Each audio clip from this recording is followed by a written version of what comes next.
ভারতের লোকসভা ভোটে বেশিরভাগ বুথ ফেরত জরিপে গিয়ে প্রধানমন্ত্রী নরেন্দ্র মোদীর জোট এনডিএ, যদিও তা উড়িয়ে দিয়েছে কংগ্রেস। তবে ভারতের ভোটের ইতিহাস বলে বেশিরভাগ বুথ ফেরত জরিপ ঠিক হলেও 4বার ফল হয়েছে বিপরীত। 7 দফা নির্বাচন শেষ হয় 1 জুন, ফল প্রকাশ হবে 4 জুন। আনুষ্ঠানিক ফল ঘোষণার আগেই কোথায় কোন দল কতগুলো আসন পাবে এ নিয়ে হয়েছে বুথ ফেরত সমীক্ষা।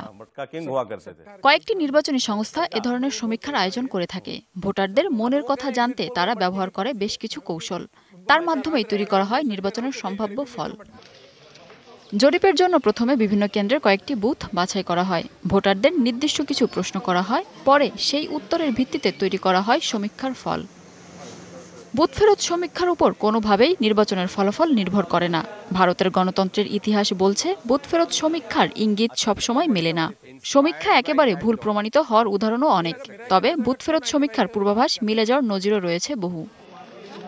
1980 সাল থেকে যতবার বুথ ফেরত সমীক্ষা হয়েছে তাতে 75% ক্ষেত্রে সংস্থাগুলির আগাম দাবি সঠিক প্রমাণিত হয়েছিল। তবে ব্যতিক্রম ঘটেছে 1980, 1999, 2004 ও 2009 সালের নির্বাচনে। বুথ ফেরত জরিপগুলোর দাবি করা তথ্যের ভুল প্রমাণ করে 2009 সালের ইউপিএ, আর বাকি 3 মেয়াদে ক্ষমতা এসেছিল কংগ্রেস। এবারের লোকসভার নির্বাচনে একাধিক বুথ ফেরত সমীক্ষাতেই এগিয়ে বিজেপি সমর্থিত জোট এনডিএ।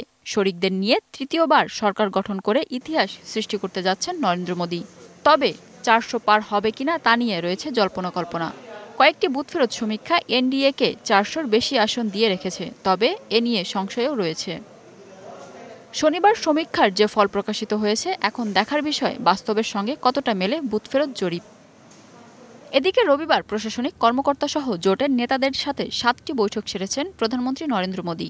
বিভিন্ন সূত্র বলছে, ক্ষমতায় এলে প্রথম 100 দিনে মোদী সরকারের কী লক্ষ্য হবে তা নিয়েও আলোচনা হয়েছে বৈঠকটিতে। পাশাপাশি ঘূর্ণিঝড় রিমাল পরবর্তী পরিস্থিতি ও তাপপ্রবাহে দেশের মৃত্যুর বিষয়ে উঠে আসে আলোচনায়। মিনা ফেরদাউস, ডিবিসি নিউজ ডেস্ক।